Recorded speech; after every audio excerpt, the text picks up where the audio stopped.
उसकी बहू बनकर आती है। आओ आओ बहू, घर को अपने पैरों से पवित्र करो। ममता घर की दहलीज पार कर ही रही होती है कि अचानक एक बहुत गंदी सी बास पूरे घर में फैल जाती है।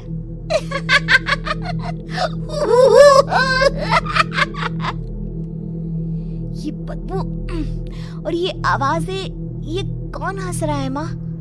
अब ये पड़ोसी ना हमारे थोड़े अलग से है।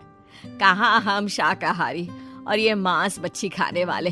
छोड़, तू ध्यान मत दे और गृह प्रवेश कर। और हाँ बहू, अपनी सास की एक बात हमेशा याद रखना, इन पड़ोसियों से तो कभी बात नहीं करेगी। अच्छे लोग नहीं है ये। अपनी सास की ये बात मानेगी ना बेटा? हाँ माँ, जो आपकी मर्जी, मैं उनसे बात नहीं करूंगी। अगले दिन प्रिया अपनी पहली रसोई बनाने रसोई घर में जाती है। ये छोकी बात तो नाक में जा रही है। एक काम करती हूँ, खिड़की खोल देती हूँ। प्रिया खिड़की खोलने जाती है। इतने जाले, लगता है इस खिड़की को कभी खोला ही नहीं गया। पर ऐसा क्यों? ओह, नॉन वेज की स्मेल आती होगी ना।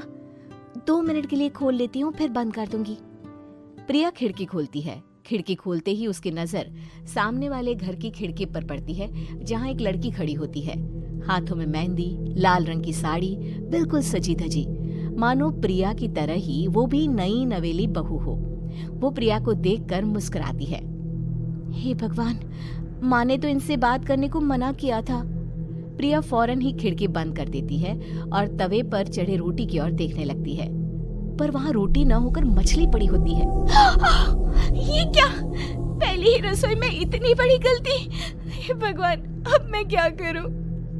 प्रिया बहुत डर जाती है और फौरन रसोई की सफाई करने और फिर सभी के लिए खाना बनाने लग जाती है। जब वो सबको खाना परोसती है, सब तो ठीक है, मैं बेकार में चिंता कर रही थी। हे भगवान, ऐसे ही बस अपनी कृपा बनाए रखना। रात के वक्त जब सब सो रहे होते हैं, तब प्रिया को पायल की आवाज सुनाई देती है, जिससे उसकी आंख खुल जाती है। ये पायल की आवाज कहाँ से आ रही है? प्रिया उठकर उस आवाज के पीछे छत की सीढ़ियों तक जाती है। तभी उसे बच्चे के रोने की आवाज आती है।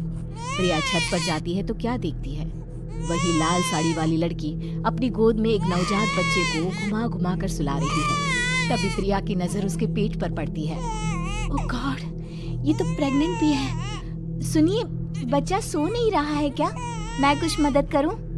नहीं नहीं, आपके घर वालों को अच्छा नहीं लगेगा, मैं संभाल लूंगी। स्नेहा की गोद से बच्चा हाथ मारकर प्रिया की गोद में आने को छटपटाने लगता है। दोनों घर अगल बगल में बने होने के कारण प्रिया उस बच्चे को गोद में ले लेती है। प्रिया के पास आते ही वो सो जाता है। बच्चे का वो स्पर्श रात भर प्रिया भूल नहीं पाती और अगली सुबह वो छत पर कपड़े सुखा रही होती है। तभी उसे एक औरत इशारा करके बुलाती है। स्नेहा कह रही थी बाबू तुम्हारी गोद में आते ही सो गया। मैं गौरी, स्नेहा की माँ हूँ। बहू, घर आना, बाबू को खिला भी लेना। शाम को जब घर पर कोई नहीं रहता, बच्चे से मिलने के लिए प्रिया छिपकर अपनी पड़ोसन के घर चली जाती है और कुछ देर बच्चे को खिलाकर वापस लौट आती है। इसके कुछ दिन बाद ही प्रिया को पता चलता है कि वो माँ बनने वाली है। ममता की खुशी का ठिकाना नहीं रहता।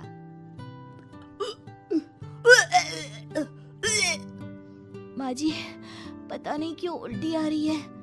प्रिया भागती हुई वॉशरूम में जाती है तो हरे और लाल रंग की उल्टी करती है। उस उल्टी में से कीड़े निकलते हैं। ये क्या? खून और ये कीड़े! माँ! माँ! प्रिया की आवाज सुनकर ममता दौड़ कर आती है, पर बेसिन में कुछ नहीं होता। प्रिया हक्की बक्की रह जाती है। ये सब क्या हो रहा है? प्रिया घबरा जाती है और अपने कमरे में जाकर सो जाती है। डर के कारण वो इतनी थक जाती है कि उसकी आंख लग जाती है। तब उसे ऐसा लगता है उसके पेट पर मानो कोई बैठा हुआ हो। कौन हो? प्रिया के पेट पर एक 5 महीने की बच्ची बैठी हुई थी, जो बुरी तरह जली हुई थी। माँ, तुम ही मुझे लाई ना अपने पेट में? मैं तुम्हारी माँ नहीं हूँ। कौन हो तुम? माँ, देखो मैं जल गई बुरी तरह से। 6 महीने पेट में रहने को भी मुझे नहीं मिला। सिला दो ना माँ।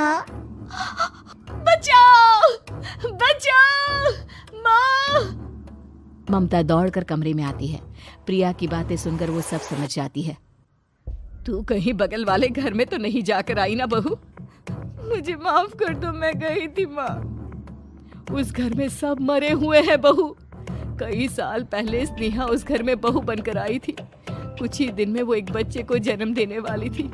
पूरा घर बच्चे के आने की खुशी में खोया था कि एक दिन अचानक उस घर में आग लग गई। सब बुरी तरह जलकर मर गए। गौरी आज भी दादी बनने का इंतजार कर रही है और इसीलिए स्नेहा ने अपना अजन्मा बच्चा तुम्हारी कोख में डाल दिया। ममता ये कह रही होती है कि पीछे से उसके पैरों को एक बच्चा पकड़ लेता है। दादी, दादी। माँ, स्नेहा की गोद में यही बच्चा था। ये बच्चा कौन है फिर? तेरी मौत है। तेरी भी दादी।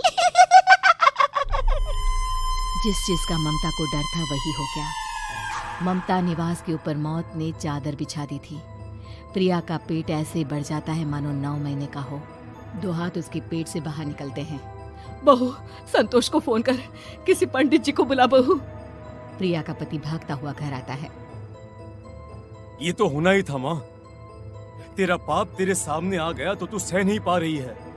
स्नेहा घर में आग लगी नहीं थी, माँ ने लगाई थी, प्रॉपर्टी की लालच में। और वो बच्चा मेरी पहली पत्नी का बच्चा है, मेरा बेटा, जो कि उस आग की चपेट का शिकार हो गया था। मैंने तुमसे ये सब माँ के कहने पर छुपाया था। मुझे माफ कर दो प्रिया। तुम अगर चाहो तो यहाँ से जा सकती हो।